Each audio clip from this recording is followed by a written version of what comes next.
The blinking red light on your T-Mobile REVVL Plus usually indicates a critical battery or power issue.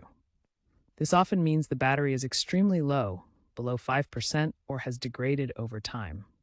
The phone is trying to prevent a deep discharge. It could also signal a problem with the charger or power management system. Don't ignore this warning sign, as it can lead to further issues if not addressed quickly. Make sure your charger is an OEM charger and not a knockoff. Counterfeit chargers may be the culprit. Ensure the charger outputs at least 5 volts 1.5x.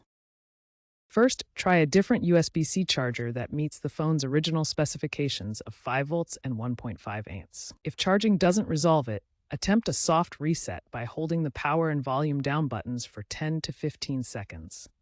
If the blinking persists, consider a hard reset via recovery mode using power and volume up. But be aware, this will erase your data. If these steps fail, it could indicate a hardware issue, such as a faulty power IC or a degraded battery needing replacement. Since T-Mobile no longer supports the phone, DIY battery replacements or professional repair services may be your best options, but consider the phone's age and potential obsolescence before investing significantly in repairs.